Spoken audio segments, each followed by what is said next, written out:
Assalamu alaikum. Welcome to the subject of database system. In this subject we will discuss about the databases, then application of databases, traditional file system versus databases, transaction management, database system structure. Then we discuss entity relationship model. Then we discuss in detail the relational model. After discussing the relational model, we discuss relational databases. In relational databases, we study SQL in detail. Then other relational languages, for example, query by example, user interface tools, and some other languages. We also discuss integrity and security of the databases. Then relational database design in detail. In this content we discuss practical approach for the databases, because we are studying the subject of visual programming also. In visual programming, in different projects, we connect the database with the projects. आप लोग को ये साथ साथ बताता चलूँ कि database जहाँ भी कोई प्रोजेक्ट चल रहा होगा, कोई सिस्टम होगा, ऑनलाइन है या ऑफलाइन है, कोई भी कंप्यूटर सिस्टम चल रहा है, तो उसके लिए डेटाबेस ज़रूरी है. डेटाबेस के बगैर कोई भी सिस्टम नहीं चल रहा होता.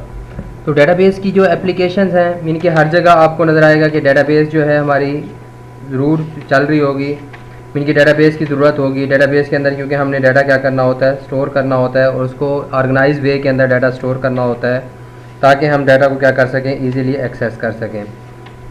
तो डेटाबेस बेसिकली होती क्या है हमारे पास.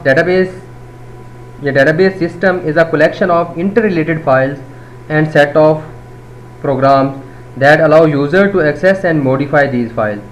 जो मेजर पर्पज़ होता है डेटाबेस सिस्टम का कि हमने डाटा को इस तरह ऑर्गेनाइज करना है, इस वे के अंदर ऑर्गेनाइज करना है ताकि हम उसको क्या कर सकें, इजीली डाटा को एक्सेस कर सकें, रिट्रीव कर सकें, मॉडिफाई कर सकें, अपडेट कर सकें. तो बेसिकली डाटा को अपडेट करने के लिए मैं अभी आप लोगों को ये बताऊंगा कि जो हमारे पास पहले ट्रेडिशनल फाइल सिस्टम था, तो उसके अंदर क्या मसला था जिसकी वजह से हमें डेटाबेस की तरफ जाना पड़ा. जो हमारे ट्रेडिशनल फाइल सिस्टम था, फाइल सिस्टम के अंदर जो हमारे पास डाटा फाइल्स की सूरत में स्टोर होता था, वो डिफरेंट लोकेशंस के ऊपर डिफरेंट फाइल्स में होता था, वो एक दूसरे के साथ रिलेट नहीं कर रही होती थी. तो उससे जब उनका आपस में कोई रिलेशनशिप नहीं होता था, तो उसमें से डाटा को एक्सेस करना हमारे लिए क्या था, डिफ़िकल्ट था. तो उसके लिए हमें काफ़ी सारी क्या आती थी, प्रॉब्लम्स आती थी.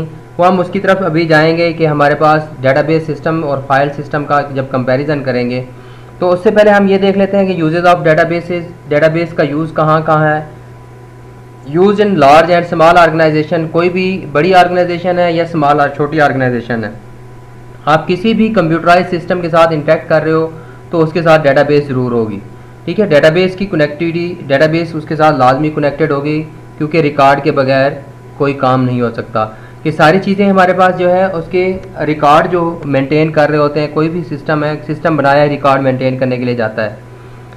तो हमारे पास जितनी भी हमारे छोटी सी ऑर्गेनाइजेशन हैं या बड़ी ऑर्गेनाइजेशन है, वो डेटाबेसेस को क्या करती हैं, यूज़ करती हैं. जैसे यहाँ पे कंज्यूमर वेबसाइट्स हैं, ऑर्डरिंग प्रोडक्ट्स यानी ऑनलाइन ऑर्डरिंग सिस्टम है, तो वहाँ पे भी उनकी डेटाबेस मेंटेन हो रही होगी. कोई ऑर्डर आ रहा है, कौन सा ऑर्डर सर्व हुआ. ठीक है, कस्टमर सर्विसेज वेबसाइट्स हैं, जैसे यूटिलिटी हेल्थ इंश्योरेंस की हैं, टेलीफोन सर्विस प्रोवाइडर्स हैं, ऑनलाइन बैंकिंग है, क्रेडिट कार्ड कंपनीज़ हैं. इन सब की जो है ना बैकएंड पे क्या है, एक डेटाबेस मेंटेन हो रही है, जिसके अंदर वो डाटा क्या कर रहे हैं, कलेक्ट कर रहे हैं डिफरेंट सोर्सेज से. सुपर मार्केट्स है, रिटेल स्टोर्स हो गए, इंक्लूडिंग इन्वेंट्री कंट्रोल सिस्टम, उनके इन्वेंट्री कंट्रोल सिस्टम है, एयरलाइन रिजर्वेशन सिस्टम है, मेडिकल रिकॉर्ड्स एंड बिलिंग. मैंने आप लोगों को समराइज़ कर दिया कि हमारे पास कोई भी ऐसा सिस्टम नहीं होगा जो जिसके साथ डेटाबेस कनेक्टेड ना हो. डेटाबेस के बगैर कोई सिस्टम वर्क नहीं कर रहा होगा. तो हमारे पास इसी तरह स्कूल रिकॉर्ड सिस्टम होता है, बिब्लियोग्राफिक डेटाबेसेस होती हैं. तो database is everywhere.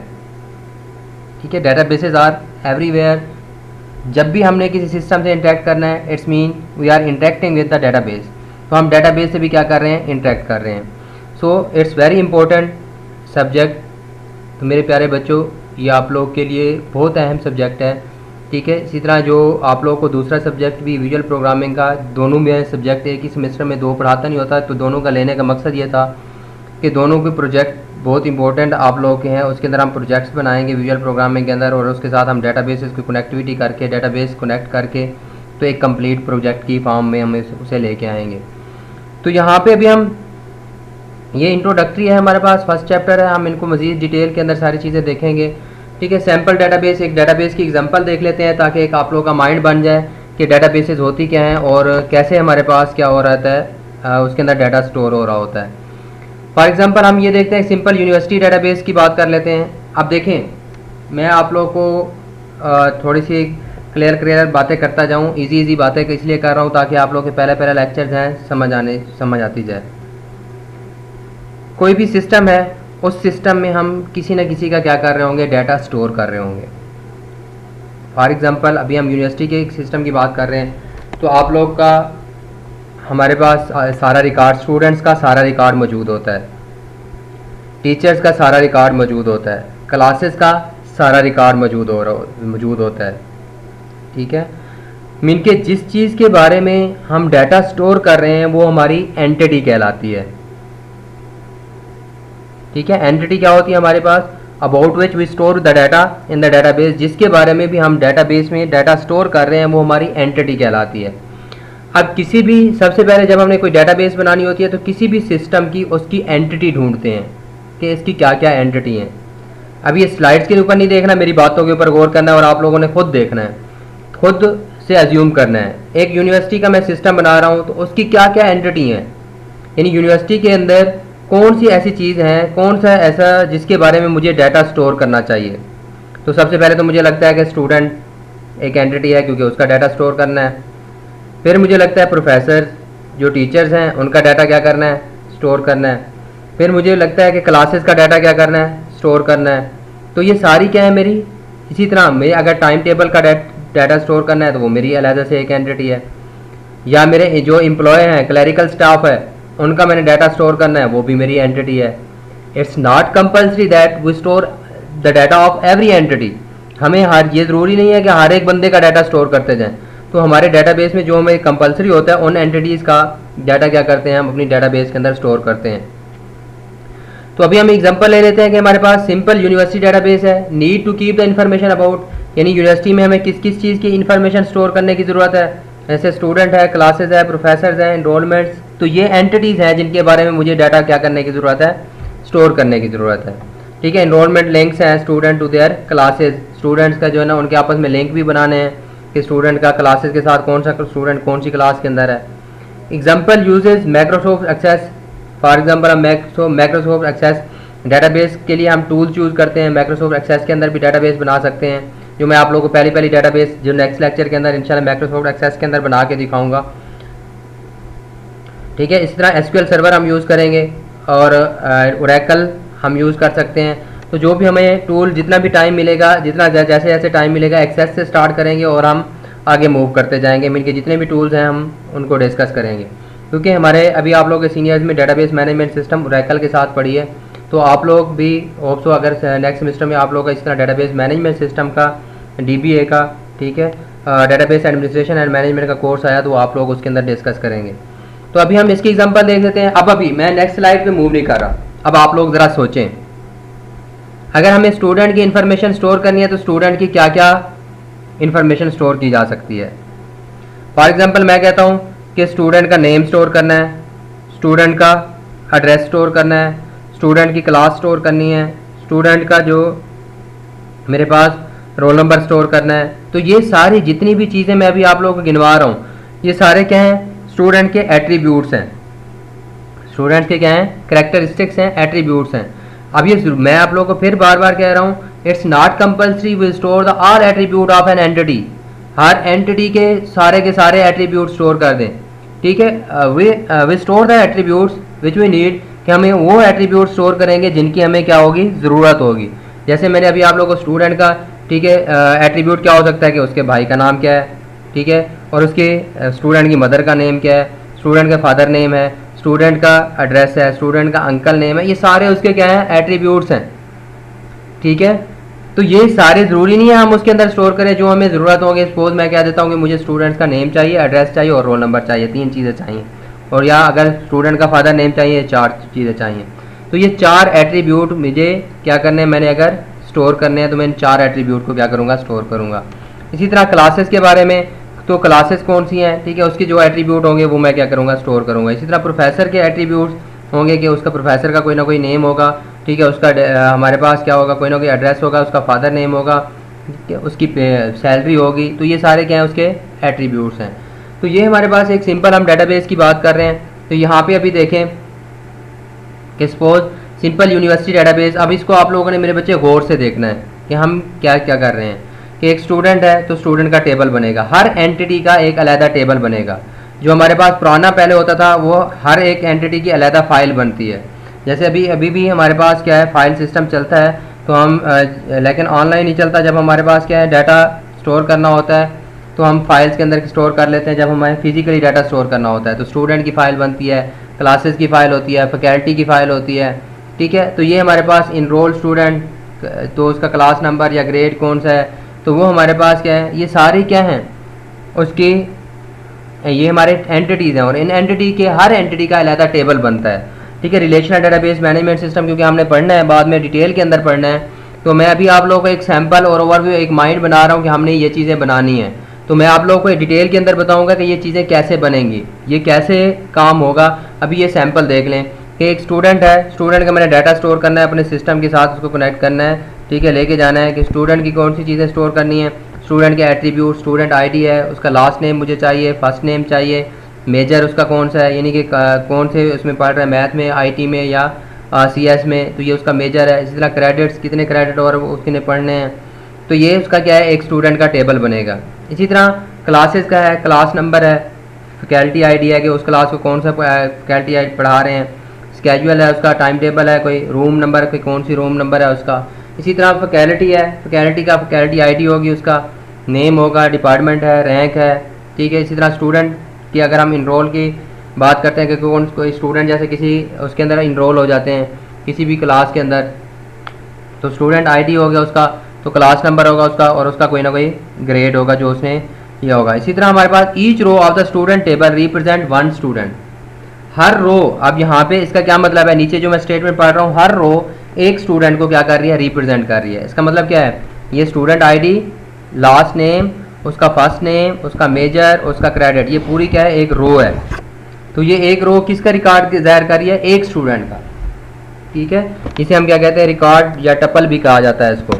Each row of the student table represent one student, each row of the class table represent one class. इसी तरह each row of the enroll represent, यानी इसका मतलब यह है कि एक रो एक रिकॉर्ड को जाहिर करती है, ठीक है, दूसरी रो दूसरे स्टूडेंट के रिकॉर्ड को, इसी तरह तीसरी रो तीसरे स्टूडेंट को रिकॉर्ड को। इसलिए हम इस रो को, ये जो स्टूडेंट आईडी है मेरे पास, ये मेरे पास क्या है, एट्रीब्यूट्स हैं, ठीक है। तो ये मेरे पास जितने भी एट्रीब्यूट्स हैं, स्टूडेंट है, लास्ट नेम है, ठीक है, ये फर्स्ट नेम है, तो ये एट्रीब्यूट्स मिलकर क्या बनाते हैं, एक रिकॉर्ड बनाते हैं। तो हमारे पास एक रो को हम क्या कहते हैं, एक रिकॉर्ड या टपल भी कहते हैं। ये हमने डिटेल के अंदर पढ़ना है। Each row of the enroll represent the relationship between one student and one class. तो इनरोल वाले के अंदर हमें ये बता रहा है कि कौन से स्टूडेंट कौन सी क्लास के अंदर क्या है, इनरोल है, तो ये उनका आपस में रिलेशनशिप बता रहा है। तो ये हमने मेरे बच्चे, हमने इस सेमेस्टर के अंदर ये चीज़ें यही पढ़नी है कि ये हमने ये टेबल कैसे बनाने हैं, और ये टेबल के इनके आपस में रिलेशनशिप कैसे बनाने हैं, और अगर इन टेबल्स के अंदर कोई प्रॉब्लम्स आ रही है, यानी हमने बना दिया उसके अंदर कौन कौन सी प्रॉब्लम्स आ सकती हैं, उनको हमने कैसे रिमूव करना है। तो ये हमारा कोर्स कंटेंट बेसिकली हमारे पास है, हमने प्रैक्टिकली ये चीज़ें करनी है, ठीक है। कि अगर हमारे पास कोई एक स्टेबल डेटाबेस बन जाए, और वो स्टेबल डेटाबेस जिसमें से हम डाटा क्या कर सकें, ईज़िली एक्सेस कर सकें, और कोई उसके अंदर जो हमारे पास, अगर मैं ये कहूँ कि उसके अंदर कोई प्रॉब्लम ना हो, उस डेटाबेस के अंदर जो रिज़ल्ट हैं वो एक्यूरेट आ रहे हो, कंसिस्टेंसी हो। तो ये हमारे पास क्यूरी टूल, कि हम कौन कौन से क्यूरी टूल यूज़ कर सकते हैं, कौन कौन से हम ये निकाल सकते हैं कि डाटा के डेटाबेस जिसके अंदर हम बना सकते हैं। जैसे यहाँ पे भी एग्जांपल दी हुई है, Microsoft Access has a simple tool for forming and executing the queries, कि हम उसके अंदर क्यूरीज बना सकते हैं और उसको एग्जीक्यूट कर सकते हैं। क्यूरी का मतलब ये है कि हम उसकी लैंग्वेज के अंदर, ठीक है, जैसे एसक्यूएल वगैरह हो गया, उसकी लैंग्वेज के अंदर हम क्या लिखते हैं, कोई ना कोई क्यूरी लिखते हैं जो हमें, फॉर एग्जांपल मैं कहता हूँ मुझे स्टूडेंट्स का नेम चाहिए, एड्रेस चाहिए और फादर नेम चाहिए, तो मैं उसके लिए क्यूरी लिखूँगा कोई ना कोई उसकी लैंग्वेज के अंदर, तो वो मुझे फाइंड करके देगा। ठीक है, इसी तरह क्यूरी क्या होती है, फाइंड द, जैसे फॉर एग्जांपल यहाँ पे क्यूरी दी हुई है, find the names of all student enrolled in art 103A, जो इस क्लास के अंदर, इस सब्जेक्ट के अंदर इनरोल हैं, उन सारे स्टूडेंट्स के नेम चाहिए। Need to use the enroll table and student table, हमें दो टेबल चाहिए, एक इनरोल टेबल और दूसरा कौन सा है, स्टूडेंट टेबल। तो इसी तरह हमारे पास since enrol does not have name, इसके क्योंकि उसके अंदर नाम नहीं है। शो द क्यूरी रिजल्ट, जैसे हमें लास्ट नेम और फर्स्ट नेम नज़र आ गया, तो यानी यहाँ पे अगर आप देखें कि हमें क्या चाहिए था, फर्स्ट नेम और लास्ट नेम जो इस टेबल में से मिल रहा है स्टूडेंट का, लास्ट नेम और स्टूडेंट वाले टेबल में से, और कौन सी उसकी क्लास का डाटा कहाँ से मिल रहा है हमारे पास, इनरोल वाले टेबल में से, कि उसमें कौन सी क्लास के अंदर कौन सा स्टूडेंट इनरोल है। तो हमें 8103 जो उसके अंदर इनरोल है वो हमारे पास, हमें वो उन स्टूडेंट्स के नेम चाहिए थे। तो इन दोनों टेबल के रिलेशनशिप को मिला के हमें क्या करनी पड़ेगी, क्यूरी करनी पड़ेगी। ये कैसे क्यूरी होगी, ये हमने आगे डिटेल में पढ़ना है। इसी तरह हमारे पास रिपोर्टिंग टूल्स होते हैं, डेटाबेस से हम रिपोर्ट जनरेट कर सकते हैं। ठीक है, Microsoft Access has a report generator. Example देखिए, print a report showing each class number, यानी हर क्लास का number, the ID and name of the faculty member teaching the class, जो भी जो उस टीचर क्लास को पढ़ा रहे हैं, and the IDs and names of all the students in the class. तो ये हम इसकी क्या कर सकते हैं, रिपोर्ट भी जनरेट कर सकते हैं। शो द रिपोर्ट, ठीक है, तो हम रिपोर्ट जनरेटर के थ्रू हम उसकी रिपोर्ट जनरेट कर सकते हैं, डेटाबेस में से एक रिपोर्ट निकल सकती है। मीन कि किसी भी किस्म की हम डेटाबेस में से रिपोर्ट जनरेट कर सकते हैं। जैसे एनुअल से अगर हमने कोई चेकिंग करनी है या कुछ भी करना है, तो हमारी डेटाबेस हमें उसके क्या देती है, आंसर देती है। डेटाबेस से हमारे काम बहुत आसान हो जाते हैं। ठीक है, जैसे यहाँ पे देखें, ये हमें एक रिपोर्ट जनरेट हुई है कि कौन सा फैकल्टी आईडी है, उसका नेम क्या है और स्टूडेंट आईडी कौन सा है, कौन सा, मीन कि हम ये देख रहे हैं कौन सा स्टूडेंट कौन से फैकल्टी आईडी से पढ़ रहा है और कौन सी क्लास में पढ़ रहा है। ठीक है, उसका लास्ट नेम क्या है, उसका फर्स्ट नेम क्या है। तो हमें रिपोर्ट जनरेटर के थ्रू हम रिपोर्ट्स भी जनरेट कर सकते हैं डेटाबेस से। तो ये आज के लेक्चर के अंदर हम ये पढ़ रहे हैं कि डेटाबेस हमारी है क्या और डेटाबेस से हम क्या क्या कर सकते हैं। एग्जाम्पल देख रहे थे। अब इंटीग्रेटेड डेटाबेस इन्वायरमेंट, जो हमारा इंटीग्रेटेड डेटाबेस इन्वायरमेंट है, जिसके अंदर यानी कि हम डेटाबेस क्रिएट कर सकते हैं, मॉडिफाई कर सकते हैं और उसमें से फिर हम ये देखते हैं कि हम डेटाबेस में से रिजल्ट फाइंड कर सकते हैं। तो इसी तरह डेटाबेस क्या होती है, large repository of the data, जिसके अंदर हमारे पास क्या होता है, डाटा स्टोर होता है। ठीक है, तो जैसे भी मैंने आप लोगों को बताया कि डेटाबेस बेसिकली हमारे पास क्या है, जो अगर हम डेटाबेस की बात करते हैं कि database system, database management system के collection of interrelated data and set of programs to access those data. उस डाटा को एक्सेस करने के लिए हमारे पास एक डाटा है और प्रोग्राम्स हैं। तो अब उसमें से डेटाबेस क्या है, collection of data usually refer to as a database. तो हम डेटाबेस को, उसको जो हमारे पास डाटा होता है उसे क्या कहते हैं, डेटाबेस कहा जाता है। ठीक है, अब जो हमारे फाइल सिस्टम था उनमें से कोई ऑर्गेनाइज डाटा नहीं होता था, कोई मैकेनिज्म नहीं था। लेकिन जब हम बात करते हैं डेटाबेस सिस्टम की, तो ऑर्गेनाइज और वेल डिफाइंड हमारे पास सेट ऑफ डाटा होता है, जिसमें से हम क्या कर सकते हैं, डाटा को अपनी रिक्वायरमेंट के मुताबिक फाइंड कर सकते हैं। तो इसी तरह large depository of the data, यानी डेटाबेस के हम एकदम शेयर्ड रिसोर्स शेयर्ड है, use by many departments and application, यानी एक जगह पे ऊपर डाटा पड़ा हुआ है। मैं अभी आप लोग को उसकी फाइल मैनेजमेंट सिस्टम और उनका दोनों का कंपैरिजन बताऊंगा तो आप लोग को समझ आ जाएगी। जब हमारे पास पहले फाइल में डाटा होता था तो उसके अंदर कंप्यूटर के ऊपर जो फाइल्स पड़ी होती थी, तो वो हम उसको कोई ऐसा टूल नहीं था, कोई मैकेनिज्म नहीं था जिसके ज़रिए हम क्या कर सकें, उस डाटा को एक्सेस कर सकें। तो अगर मैंने डाटा, यानी मेरे पास दो डिपार्टमेंट है, सपोज हम एग्जांपल ले लेते हैं कि एक अकाउंट डिपार्टमेंट है, अकाउंट्स वाले हैं, और दूसरे लाइब्रेरी वाले हैं। ठीक है, यूनिवर्सिटी में अब लाइब्रेरी वाले को भी डाटा चाहिए और अकाउंट्स वाले को भी स्टूडेंट्स का डाटा चाहिए। तो लाइब्रेरी वालों को अलहदा फाइल देनी पड़ती थी स्टूडेंट डाटा की, और अकाउंट्स वाले को अलहदा फाइल देनी पड़ती थी। अब हमारे पास क्या है, ये डेटाबेस है। ठीक है, डेटाबेस के अंदर कनेक्टिविटी है, तो एक ही सेंट्रलाइज लोकेशन के ऊपर हम डाटा क्या कर देते हैं, स्टोर कर देते हैं और उसको लिंक दे देते हैं लाइब्रेरी वाले को भी और अकाउंट्स वाले को भी। तो लाइब्रेरी वाला भी वहाँ से स्टूडेंट्स का डाटा एक्सेस कर लेता है और अकाउंट्स वाला भी डाटा उसी एक डाटाबेस में से डाटा क्या कर रहे हैं, एक्सेस कर रहे हैं। ठीक है, तो अब हमारे पास ये डाटाबेस का क्या है, फ़ायदा है, shared resources use by many departments and application, contain the several different record type. ठीक है, जिस उसके अंदर हमारे पास डिफरेंट रिकॉर्ड्स होते हैं। Knows about the relationship in data manage by the database administrator. इस डेटाबेस को कौन मैनेज करता है, DBA, डेटाबेस एडमिनिस्ट्रेटर। ठीक है, तो हमारे जो आईटी की डिग्री होती है उसके अंदर बेसिक अगर हम ये बात करेंगे 3 तरह की जो आप लोग के कहेंगे कि 3 तरह का जो एक्सपर्ट, ठीक है, एक्सपर्ट चीज़ें होती है। एक्सपर्ट अगर हमारे पास सब 3 तरह के स्पेशलाइज सब्जेक्ट होते हैं, उन स्पेशलाइज सब्जेक्ट में एक डेटाबेस भी शामिल है। मिलके प्रोग्रामिंग हो गई, नेटवर्क्स हो गए और डेटाबेसेस हो गए। ठीक है, तो डीबीएमएस क्या है हमारे पास? डेटाबेस मैनेजमेंट सिस्टम क्या है? बेसिकली ये क्या है? Collection of interrelated data और सेट ऑफ प्रोग्राम्स, इसके अंदर डाटा भी होता है और प्रोग्राम्स भी होते हैं। Database management system control access to the database, database को सारी चीज़ों को जो कंट्रोल कर रहा होता है उनकी एक्सेस को, ठीक है, वो क्या कर रहा है? DBMS, database management system. Database management system हमारा क्या है? एक सॉफ्टवेयर है जो हमारी डेटाबेस को क्या कर रहा है? मैनेज करने के लिए यूज़ हो रहा होता है। तो हमारे पास हैज़ फैसिलिटीज़ टू, हमें किस किस चीज़ की फैसिलिटी प्रोवाइड करता है DBMS? Set of the database structure, कि हम एक डेटाबेस का स्ट्रक्चर बना सकें। लोड द डाटा, उसके अंदर डाटा स्टोर कर सकें। Retrieve requested data and format it for user, कि जो हमें डाटा चाहिए उसको हम रिट्रीव कर सकें, निकाल सकें उसमें से, और यूज़र की रिक्वायरमेंट के मुताबिक जिस तरह यूज़र कहे उसको तरह शो कर सकें। Hide the sensitive data, high sensitive data को मीके सेव कर सकें, ठीक है, हाइड कर सकें, छुपा सकें। Accept and perform the updates, handle the concurrency को हैंडल कर सकें। मीन के एक ही टाइम के ऊपर बहुत सारे लोग अगर डाटा को एक्सेस कर रहे हैं तो कैसे उनको आंसर देना है, कैसे हमने हैंडल करना है। Perform the backup and recovery, कि हम ताकि अगर कोई प्रॉब्लम आ जाती है उसके पहले से बैकअप क्रिएट करने हैं, अगर प्रॉब्लम आ जाती है ताकि उसको रिकवरी कर सकें। तो ये हमें सारी फैसिलिटीज़ कौन प्रोवाइड करता है? हमारा DBMS, database management system. DBMS is a software, DBMS हमारे पास क्या है? एक बेसिकली सॉफ्टवेयर है, ठीक है, जिसके ज़रिए हम क्या कर रहे हैं? डिफरेंट फंक्शनैलिटी परफॉर्म कर रहे होते हैं डेटाबेस के ऊपर। जैसे अभी हमने पढ़ी कि कौन कौन सी फंक्शनैलिटी क्या कर रहे हैं? परफॉर्म कर रहे हैं, ठीक है। डेटाबेस मैनेजमेंट सिस्टम इन सारी चीज़ों को हमें हैंडल करने में हेल्प आउट करता है। इसी तरह हमारे पास यूज़र्स होते हैं जो हमारी डेटाबेस से क्या कर रहे होते हैं? इंटरेक्ट कर रहे होते हैं। इसी तरह एप्लीकेशंस हैं, इनके उसके अंदर क्या होंगे? कोई ना कोई सॉफ्टवेयर चल रहे होंगे, एप्लीकेशंस चल रही होंगी जो हमारी डेटाबेस के ऊपर हमारे रिक्वायरमेंट्स को पूरा कर रही होंगी।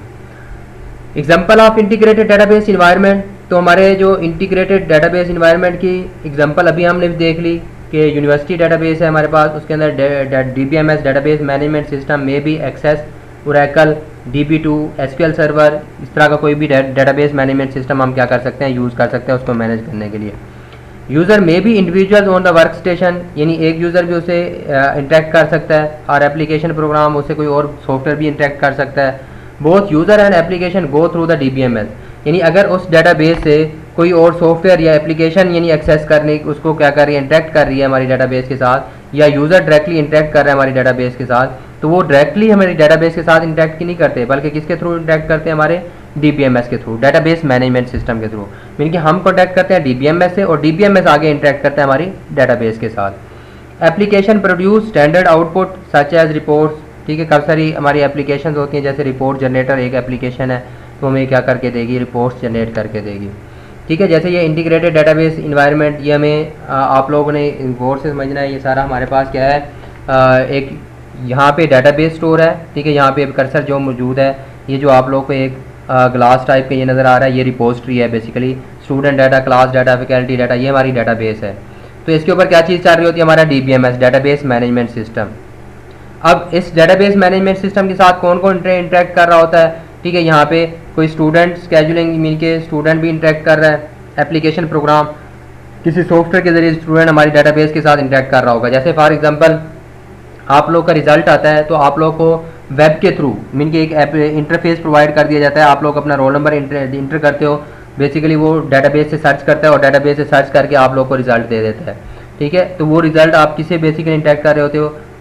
आप लोग एक एप्लीकेशन यूज़ कर रहे होते हो उसी ऐप के ज़रिए, ठीक है, या वेब के ज़रिए आप लोग उससे डेटाबेस से इंटरेक्ट कर रहे होते हैं। वो आगे ऐप किससे इंटरेक्ट करेगी? DBMS से, डेटाबेस मैनेजमेंट सिस्टम। तो डेटाबेस मैनेजमेंट सिस्टम हमें रिजल्ट रिट्रीव करा रहा होता है, वो आगे किससे इंटरेक्ट करता है? डेटाबेस के साथ, ठीक है। तो ये सारे हमारे पास फैकल्टी स्केजुलिंग, कोई ऐप चल रही होती है, ठीक है, तो फैकल्टी उससे इंटरेक्ट कर सकती है। पेरोल है, या फिर इंटरेक्टिव यूज़र है, यानी यूज़र डायरेक्ट उसके साथ DBMS के साथ इंटरेक्ट कर रहा है और DBMS आगे किससे? डेटाबेस से इंटरेक्ट कर रही है।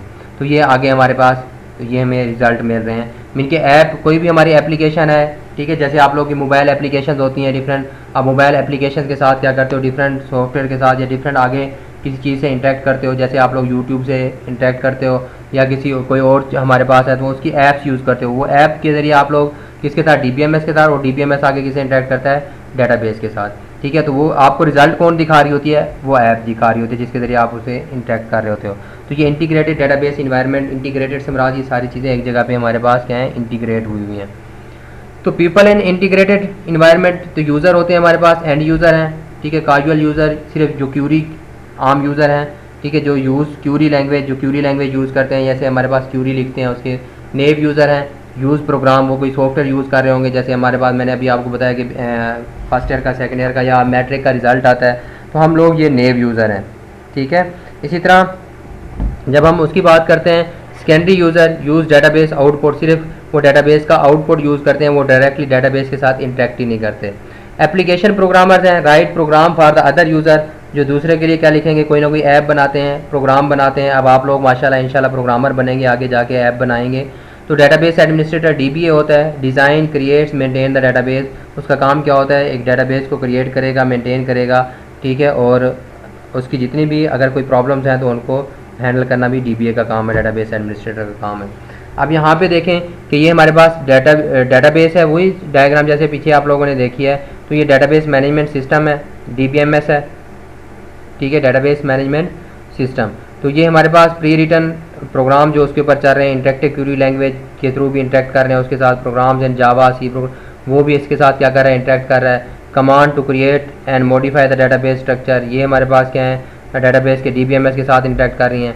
आगे हमारे पास एंड यूज़र किसी के साथ, प्रोग्राम्स के साथ इंटरेक्ट कर रहे हैं, एप्लीकेशन प्रोग्राम भी किसी के साथ इंटरेक्ट कर रहा है। इसी तरह डेटाबेस एडमिनिस्ट्रेटर भी command to create and modify the database structure, ये डेटाबेस किसके ऊपर किसके साथ इंटरेक्ट करता है, DBMS के थ्रू। तो ये भी काम किसके साथ कर रहा है, DBMS के थ्रू कर रहा है। Advantage of integrated database, in integrated databases का क्या क्या फ़ायदे हैं। ठीक है, अब मैं आप लोग को दो चीज़ें साथ साथ रिलेट करता जाऊंगा। एक हमारे पास जो पुराना ट्रेडिशनल फाइल मैनेजमेंट सिस्टम था, और उसके साथ हमारे पास जो अब डेटाबेस सिस्टम आए। ठीक है, compared with the file system database can provide, तो हमें डेटाबेस क्या क्या प्रोवाइड करता है, sharing of the data share हो सकता है, जो कि हमारे पास फाइल मैनेजमेंट सिस्टम के अंदर शेयरिंग पॉसिबल नहीं थी, क्योंकि वो ऑर्गेनाइज डाटा हमारे पास नहीं था, कोई इस तरह के टूल्स नहीं थे। इस तरह कंट्रोल ऑफ रिडंडेंसी, मीन कि उसके अंदर हमारे फाइल मैनेजमेंट सिस्टम के अंदर, जैसे मैं आप लोगों को पहले बता चुका हूँ कि हमारे पास रिडंडेंट डाटा है, मीन के लाइब्रेरी वाले के अगर चाहिए तो उसको हम अलहदा से फाइल देते हैं कॉपी करके, और अगर हमारे पास अकाउंट्स वाले को चाहिए तो उनको अलहदा से डाटा, तो हमारा डाटा रिडंडेंट हो रहा है, डुप्लीकेट हो रहा है। इसी तरह डाटा कंसिस्टेंसी, जो हमारा फाइल मैनेजमेंट सिस्टम था उसके अंदर डाटा कंसिस्टेंसी नहीं थी। मैं आप लोगों को फिर कह रहा हूँ, जो फाइल मैनेजमेंट सिस्टम के नुकसानात होंगे, ठीक है, डिसएडवांटेजेस होंगे, वो फाइल मैनेजमेंट सिस्टम के उसके डेटाबेस के एडवांटेजेस में होंगे। इसलिए मैं साथ साथ बताता जा रहा हूँ कि उसके अंदर फाइल मैनेजमेंट सिस्टम में डाटा की इनकन्सिस्टेंसी कैसे थी। जैसे अभी आप लोग देखें, मैंने कहा कि एक स्टूडेंट का डाटा हमारे पास लाइब्रेरी वाले के पास भी है, और एक स्टूडेंट का डाटा, उसी स्टूडेंट का डाटा अकाउंट्स वाले के पास भी है। और स्टूडेंट का फर्ज करें कि स्टूडेंट का एड्रेस क्या हो गया, चेंज हो गया। जब स्टूडेंट का एड्रेस चेंज हुआ तो उसने जाके लाइब्रेरी वाले को बता दिया, ठीक है, लेकिन अकाउंट्स वाले को नहीं बताया। तो लाइब्रेरी वाले ने उसका स्टूडेंट का अपडेट कर दिया, एड्रेस अपडेट कर दिया, लेकिन जो हमारे पास अकाउंट्स वाले थे उन्होंने अपडेट नहीं किया, उनको क्योंकि इन्फॉर्मेशन ही नहीं पहुंची। तो अब क्या होगा, एक ही स्टूडेंट है, यहाँ पे हमारे पास लाइब्रेरी वाले के पास उसका कुछ और एड्रेस है, अकाउंट वाले के पास कुछ और एड्रेस है। तो डाटा की इनकन्सिस्टेंसी कैसे आई, मीन कि डाटा इनकन्सिस्टेंट डाटा क्या होता था, फाइल मैनेजमेंट सिस्टम में हो जाता था, प्रॉब्लम होती थी। अब डाटाबेस में ये डाटा कंसिस्टेंसी कैसे है कि अब हमारे पास अगर, क्योंकि ये सेंट्रलाइज एक ही जगह पे डाटा स्टोर होता है, अगर किसी का डाटा कोई एड्रेस चेंज करना है, एग्जांपल दे रहा हूँ, एड्रेस चेंज करना है, तो वो सबको ऑटोमेटिकली अकाउंट्स वाले को भी वही एड्रेस मिलेगा क्योंकि अपडेटेड मिलेगा, और लाइब्रेरी वाले को भी, क्योंकि एक ही जगह से वो डाटा एक्सेस कर रहे हैं। इसी तरह हमारे पास improve the data standard, data के स्टैंडर्ड्स हमारे पास क्या हो गए, इम्प्रूव हो गए। कैसे डाटा के स्टैंडर्ड इम्प्रूव हो गए, जो हमारे पास फाइल मैनेजमेंट सिस्टम था उसके अंदर हम कोई भी इंटेग्रिटी रूल्स नहीं लगा सकते थे। इंटेग्रिटी रूल से मुराद ये है, फॉर एग्जांपल मैं अब ये चाहता हूँ कि जो हमारे पास डेटाबेस है, ठीक है, डेटाबेस के अंदर मैं जब डाटा स्टोर करूँ, नेम स्टोर करूँ, तो वो किस टाइप का होना चाहिए, स्ट्रिंग टाइप का होना चाहिए। ठीक है, जब मैं नेम स्टोर करूँ तो किस टाइप का होना चाहिए, स्ट्रिंग टाइप का होना चाहिए। ठीक है, और मीन के अब डेटाबेस सिस्टम में अगर कोई 1 2 3 इस तरह का नेम इंटर करना चाहेगा तो एरर आ जाएगा, लेकिन हमारे फाइल मैनेजमेंट सिस्टम में अगर कोई गलती से 1 2 3 नेम की जगह इंटर कर देता तो वो एक्सेप्ट कर लेता था फाइल में, क्योंकि कोई इस तरह की इंटेग्रिटी रूल्स नहीं थे। तो हमारे पास जब डेटाबेस के अंदर हम इस तरह के रूल्स लगा सकते हैं, इस वजह से हमारे डाटा का जो स्टैंडर्ड है वो डाटा है वो इम्प्रूव हो जाता है, मीन के डाटा की एक्यूरेसी ज़्यादा इम्प्रूव होती है। इस तरह better security, data security, database के अंदर इसकी डाटा की सिक्योरिटी हमारे पास, क्योंकि ये सेंट्रलाइज है, एक जगह पे जो चीज़ मौजूद होती है उसको सिक्योर करना ज़्यादा आसान होता है एज़ कम्पेयर टू जो डिफरेंट लोकेशन के ऊपर हमारे पास डाटा मौजूद हो। इसी तरह हमारे पास improve the data integrity, data की इंटेग्रिटी मैंने आप लोगों को पहले एग्जांपल दे चुका हूँ, इंटेग्रिटी रूल्स लगा के हम डाटा की इंटेग्रिटी क्या कर सकते हैं, इंप्रूव कर सकते हैं। ठीक है, इसी तरह balancing of the conflicting requirement, जो हमारे पास पहले कन्फ्लिक्ट्स आते थे, प्रॉब्लम्स आती थी फाइल मैनेजमेंट सिस्टम के अंदर, लेकिन अब वो डाटाबेस के अंदर नहीं आते। इसी तरह faster development of the new application, क्योंकि नई नई एप्लीकेशन इतनी तेज़ी के साथ बिल्ड हो रही हैं, ठीक है, तो हमारे डाटाबेस के साथ उनकी कनेक्टिविटी होती है, तो हम जल्दी से हमारे डाटा रिट्रीव हो जाता है। बेटर डाटा एक्सेसिबिलिटी, आसानी से हम डाटा उसमें से एक्सेस कर सकते हैं। इकानमी ऑफ स्केल, ठीक है, इकानमी ऑफ स्केल से मुराद है कि जितने मर्जी स्केल्स के ऊपर हम क्या कर लें, उसको एक्सेस करने चाहें। इनके छोटे स्केल के ऊपर भी हमारे पास डेटाबेसेस यूज़ होती हैं, बड़े स्केल्स के ऊपर भी क्या हो सकती हैं, यूज़ हो सकती हैं। और हमारे पास इसके अंदर जो दूसरी बात है, ठीक है, हमारे जो एक्सपेंसेस हैं, ठीक है, वो भी हमारे क्या हो जाते हैं, रिड्यूस हो जाते हैं। More control of the concurrency, concurrency का क्या है, बहुत ज़्यादा कंट्रोल। कंकरेंसी से मुराद ये होता है मेरे बच्चे कि at a time, same time के ऊपर बहुत सारे लोग क्या कर रहे हैं, उसको एक्सेस करने की कोशिश कर रहे हैं, तो उसे हम क्या कहते हैं, कंकरेंसी। तो इसी तरह हमारे पास फाइल मैनेजमेंट सिस्टम के अंदर कोई कंकरेंसी कंट्रोल नहीं था, लेकिन हमारे पास इस तरह डाटाबेस के अंदर हमारे पास बेटर कंकरेंसी कंट्रोल है। Better backup and recovery procedure, file management system के अंदर जो हमारे पास बैकअप लेना और रिकवर करना, उसको अगर कोई प्रॉब्लम आ गई तो मुश्किल होता था, लेकिन इसके अंदर हमारे पास इस तरह के कोई प्रॉब्लम्स नहीं है, तो हम इसी ईजिली क्या कर सकते हैं, उसके बैकअप और रिकवरी कर सकते हैं। इसी तरह डिसएडवांटेजेस ऑफ डेटाबेसेस, डेटाबेसेस के डिसएडवांटेजेस भी हैं, ठीक है, compared with the file system की निस्बत databases have some disadvantages. Database DBMS की, डेटाबेस मैनेजमेंट सिस्टम की कॉस्ट ज़्यादा होती है, high cost of the DBMS. अब हमें साफ ज़ाहिर है हार्डवेयर भी ज़्यादा चाहिए होगा, हायर हार्डवेयर कास्ट, ठीक है, पैसे थोड़े ज़्यादा लग रहे हैं। हायर प्रोग्रामिंग कास्ट, मीन की एप्लीकेशन डेवलप करने के लिए, उसके ऊपर प्रोग्रामिंग कोडिंग करने के लिए थोड़ी सी कास्ट ज़्यादा आती है। हाई कन्वर्जन कास्ट, मीन कि जब हम ट्रेडिशनल हमारे जो सिस्टम होते हैं उससे जब हम डेटाबेस की तरफ जाते हैं, ठीक है, हमारे टेक्निकल सिस्टम की तरफ जाते हैं, तो हमें कन्वर्जन की भी कास्ट आती है। Slower processing of the some application, कुछ एप्लीकेशन स्लो प्रोसेस करती हैं। इंक्रीज द वल्नरेबिलिटीज़, ठीक है, इसके अंदर हमारे पास वल्नरेबिलिटीज़ का मतलब ये होता है, आप इंफॉर्मेशन सिक्योरिटी के अंदर पढ़ चुके हो कि किसी भी सिस्टम की जो वीकनेसेस होती हैं वो हमारी क्या कहलाती हैं, वल्नरेबिलिटीज़ कहलाती हैं। तो इसके अंदर वीकनेसेस भी, क्योंकि जब सेंट्रलाइज है तो लोग भी इसको ज़्यादा एक्सेस करने की कोशिश करेंगे, वल्नरेबिलिटीज़ हमारे इसके अंदर वीकनेसेस ज़्यादा हैं। मोर डिफिकल्ट रिकवरी करना भी थोड़ा सा क्या है, मुश्किल है, ठीक है। ये डिसएडवांटेजेस हैं किसके, हमारे डाटाबेस के as compare to the file system. अभी हमारे पास briefly history of the information system, जो हमारे अर्ली ह्यूमन रिकॉर्ड के लिए टेबलेट, ठीक है, ये हमारे पुराने सिस्टम होते थे, ये उसकी कुछ हिस्ट्री दी हुई है जो आप लोगों ने रीड आउट कर लेनी है, ठीक है, कि हमारे पास क्या होता था, पहले बैच प्रोसेसिंग होती थी, मैग्नेटिक टेप्स होती थी, जब इनके ऊपर डाटा पंच कार्ड के ऊपर डाटा क्या होता था, स्टोर होता था, ठीक है। तो ये सारी हमारी क्या है, पुरानी हिस्ट्री है। अब हम इस चीज़ को तो नहीं देख रहे, अब हम सिंपल किसकी तरफ अपने मूव कर रहे हैं, डाटाबेस सिस्टम की तरफ मूव कर रहे हैं, ठीक है। इसी तरह हमारे पास डेटाबेस सिस्टम, अब आप लोगों को briefly history of the information system. अब हमारे पास किस चीज़ के बारे में, एंटिटी रिलेशनशिप मॉडल, पीपी चैन, ये क्योंकि हमने पढ़ना है इसलिए मैं आप लोगों को साथ बताता जा रहा हूँ। 1976 के अंदर ये मॉडल बनाया था, एंटिटी ईआर मॉडल, ठीक है। Semantic model tries to capture the meaning, कि सिमेंटिक का मतलब होता है मीनिंग, किसी चीज़ की भी मीनिंग, तो हमें किसी चीज़ के मीनिंग जानने के लिए हमारा जो मॉडल यूज़ होता है वो हमारा क्या है, सिमेंटिक मॉडल है। ऑब्जेक्ट ओरिएंटेड मॉडल, ठीक है, can handle complex data, introduce in 1990 के अंदर हमारे पास ऑब्जेक्ट ओरिएंटेड मॉडल आया। Object relational model, object oriented capabilities added to the relational database. Relational database के साथ कब, ये 1990 के बाद हमारे पास किसके अंदर ऐड कर दी गई, ऑब्जेक्ट ओरिएंटेड कैपेबिलिटी ऐड कर दी गई डाटाबेस, रिलेशनल डाटाबेस के साथ। जब हम बनाएंगे तो आप लोगों को ये सारी चीज़ें क्लियर हो जाएंगी। Data warehouse developed in 1990, database warehouses बनाए गए जहाँ पे हमारे पास काफ़ी सारी डाटाबेसेस थे, डिफरेंट सोर्सेज से डाटा एक जगह पे इकट्ठा करके उनको किस चीज़ का नाम दिया गया, डाटा वेयर हाउस का नाम दिया गया, ठीक है। Take data from many sources, may store the historical data, historical data उसके अंदर स्टोर होता है। यूज़ फॉर डाटा माइनिंग, उसमें से कोई अपनी इंफॉर्मेशन फाइंड करना क्या कहलाता है, बहुत सारे डाटा वेयर हाउस में से जब डाटा कोई फाइंड कर रहे होते हैं, ठीक है, उसे हम क्या कहते हैं, डाटा माइनिंग कहते हैं, मीन के कोई ना कोई रेलिवेंट इंफॉर्मेशन हम फाइंड कर रहे हैं। Internet provide access to the vast network of the database, e commerce है, wireless computing, thin client such as PDAs, तो सारे ये किसके साथ कनेक्टेड हैं, डाटाबेसेस के साथ कनेक्टेड हैं। तो डेटाबेसेस के बहुत ज़्यादा एडवांटेजेस हैं। डेटाबेसेस हमारे हर सिस्टम के साथ यूज़ होती है। डेटाबेस जब भी हम कोई सिस्टम बिल्ड करेंगे उसकी डेटाबेस ज़रूर बिल्ड करेंगे। तो आप भी जब भी बात करेंगे, सिस्टम बनाएंगे, आप लोग सॉफ्टवेयर बनाएंगे तो किसकी क्या बनाएंगे, साथ उसकी डेटाबेस बनाएंगे।